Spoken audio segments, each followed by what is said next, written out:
Ang Israel ay isang bansang palaging gumagawa at nag-i-explore upang makuha ang pinakamahusay na kagamitang pangyera at pagsasanay para sa kanyang sandatahang lakas dahil alam nitong marami itong kaaway na nagbabanta sa kanya at kailangang lagi silang handa. Kaya ating alamin ang mga sistema na nagpapanatili sa Israel Defense Force bilang unstoppable o mahirap talunin sa digmaan.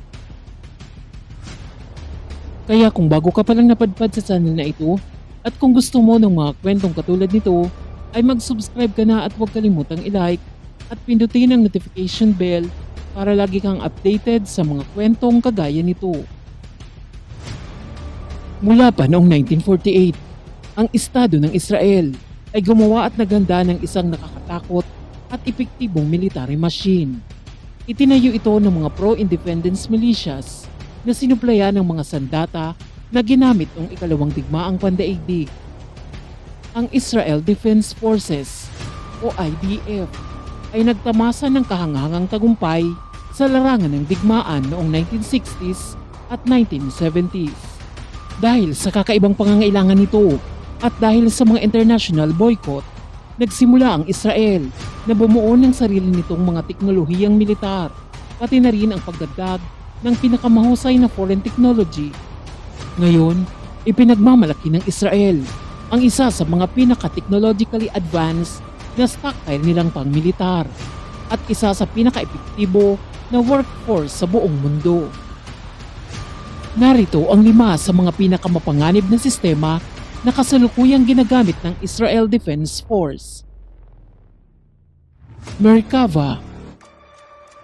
Ang Merkava tank ay isinali sa IDF noong 1979 na pinalitan ang binagong mga dayuhang tangke na ginamit ng mga Israeli mula pa noong 1948. Iniiwasan nila ang mga problema sa hindi steady na supply sa domestic design and construction habang pinapayagan din nila ang mga Israeli na tumuon sa mga disenyo na na-optimize para sa kanilang kapaligiran sa halip na para sa Central Europe. Humigit kumulang sa 1,600 na Merkava ng iba't ibang uri ang pumasok sa serbisyo at inaasahang daan-daan pa ang inaasahang susunod. Ang Merkava ay pumasok sa serbisyo pagkatapos ng labanan noon sa gitnang silangan. Dahil dito, ang mga Merkava ay madalas na makita sa labanan sa iba't ibang konteksto na inaasahan ng kanilang mga designer.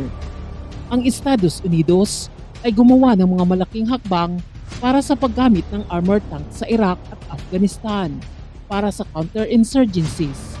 Ngunit ang mga Israeli ay umangat pa. Pagkatapos ng halo-halong kinahinatnan noong panahon ng digmaang Hezbollah, ang IDF gamit ang mga updated na Merkava 4 ay nagsumikap na maisama ang mga tangke sa urban fighting. Sa parehong kamakailang mga digmaan sa Gaza, ginamit ng IDF ang Merkavas para makapasok sa mga posisyon ng Palestinian habang pinapanatili ng mga active defense system na ligtas ang kanilang mga tripulante. Ang Israel ay nakabuo din ng mga pagbabago na nagpapahusay sa mga kakayahan ng Merkava sa urban at low-intensity combat. Sa katunayan, napatunayang epektibo at kapaki-pakinabang ang Merkavas sa bagay na ito. Kaya kinansela ng Israel ang mga planong ihinto nila ang produksyon ng Merkavas sa kabila ng kakulangan ng mga orders sa ibang bansa. F-15I Thunder. Ang Israeli Air Force ay nagpalipad ng mga variant ng F-15 mula pa noong 1970s at isa sa pinaka-epektibong gumagamit ng Eagle sa buong mundo. Base sa kwento ni Tyler Rogoway sa Fleet IAF, perpektong ginawa ng mga Israeli ang F-15 para sa air supremacy at para sa mga airstrike purposes. Pinalipad ng mga elite pilot ang F-15IS Thunder ng IAF at nananatiling pinakamapanganib na eskwadron ng sasakyang panghimpapawid sa gitnang silangan. Ang F-15I ay nagbibigay sa Israel ng ilang pangunahing kakayahan. Ito ay nananatiling isang epektibong air-to-air combat platform na nakahihigit sa sasakyang panghimpapawid na magagamit sa mga kalaban ng Israel. Bagamat ang Eurofighter Typhoons at Dassault Rafale ay pumasok sa serbisyo sa Gulpo maliban sa sariling pwersa ng F-15SA ng Saudi Arabia. Walang alinlangan na magbibigay ito ng ilang kompetisyon. Ngunit gaya ng iminungkahi ni Rogoway, ang mga Israeli ay nagsumikap ng matagal at masipag sa paggawa ng F-15 sa isang pambihirang epektibong strike platform na may kakayahang tumama sa mga eksaktong target sa mahabang distansya. Inaasahan ng karamihan sa mga analyst na ang F-15I ay gaganap ng mahalagang papel sa anumang strike ng Israeli laban sa Iran, kasama ang ilan sa mga kaalyado nito. Jericho 3. Ang pinakaunang Israeli nuclear deterrent ay dumating sa purma ng F-4 Phantom Fighter Bombers na ginamit ng IEF na nagbigay ng kahanghangang epekto sa mga conventional mission sa War of Attrion at Yom Kippur War. Gayunpaman, napag-alaman ng Israel na nangangailangan siya ng isang mas epektibo at secure deterrent, kaya determinado silang mag-invest ng mga malaking ballistic missiles. Ang Jericho 1 ballistic missile ay pumasok sa serbisyo noong unang bahagi ng 1970s, na kalaunan ay pinalitan ng Jericho 2 at Jericho 3. Ang Jericho 3 ay ang pinaka-advanced na ballistic missile sa rehiyon na may kakayahang tamaan ang kanilang mga target hindi lamang sa gitnang silangan kundi pati na rin sa buong Europa, Asia at potensyal na North America.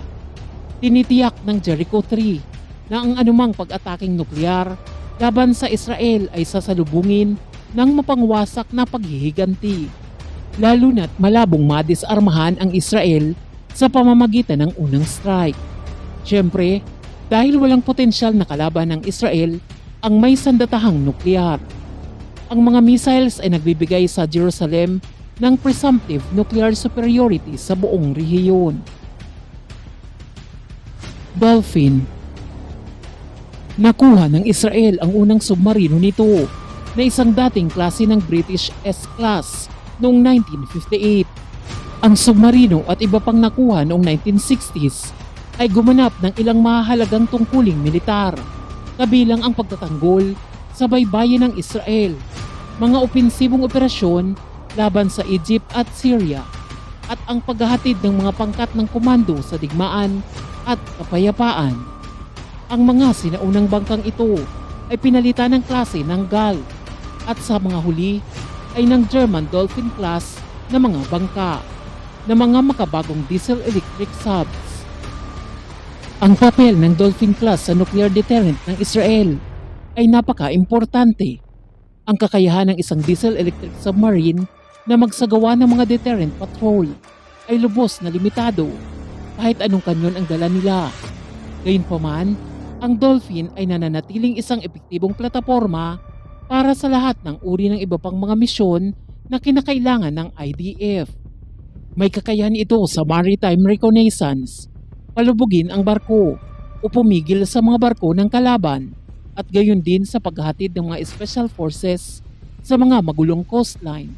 Ang Dolphins ay kumakatawan bilang pangunahing Israeli defense investment at isa sa mga potensyal at mapanganib na pwersa sa ilalim ng dagat sa buong rehiyon. Israeli soldiers. Ang teknolohiyang bumubuo sa lahat ng iba pang sistemang ito ay ang sundalong Israeli. Mula noong 1948 ay ipinagkaloob ng Israel ang pinakamahusay na tao nito sa sandatahang lakas. Ang paglikha ng mga kamanghamanghang army, navy at airmen nito ay hindi nangyari ng hindi sinasadya at hindi nagre-resulta lamang sa sipag at kakayahan ng mga sundalong recruit. Ang IDF ay nakabuo ng mga sistema ng recruitment, pagsasanay at pagpapanatili na nagbibigay daan dito upang i-deploy ang ilan sa mga may kakayahan at pinakamagaling na mga sundalo sa mundo. Wala sa mga teknolohiyang nasa itaas ang gumagana maliban na lang kung mayroon silang matalino, dedikado, well-trained na mga sundalo upang gawin at paganahin ang kanilang potensyal na kaalaman. kung isa sa alang-alang ang pagiging epektibo ng mga sandata ng Israel at ang kadalubhasaan ng mga kasundaluhan na gumagamit ng mga ito. Nararapat na dapat tandaan na para sa lahat ng taktikal at tagumpay sa pagpapatakbo na tinamasa ng IDF, ang Israel ay nasa posisyon at nananatili na isang madiskarte at mapanganib. Ang kawalan ng kakayahan ng Israel na bumuo ng pangmatagalan, matatag, positibong relasyon sa mga kalapit na bansa nito, mga kapangyarihang pangrehiyon, at ang sitwasyon sa West Bank at Gaza Strip ay nangangahulugan na ang Jerusalem ay patuloy na nakakaramdam ng kawalan ng katiyakan. Ang pagiging dominante nito sa lupa, kalawakan, at dagat sa kabila. Gayunpaman, kahit ang mga taktika at teknolohiya ay epektibo at kahanga-hanga, ay hindi pa rin malulutas ang mga problemang ito, kundi politika lang ang pwedeng makalutas. Ano ang masasabi mo sa talakayan natin ngayon? I-comment mo lang ang iyong opinyon at ating babasahin. At muli, hanggang sa susunod pa nating kwento.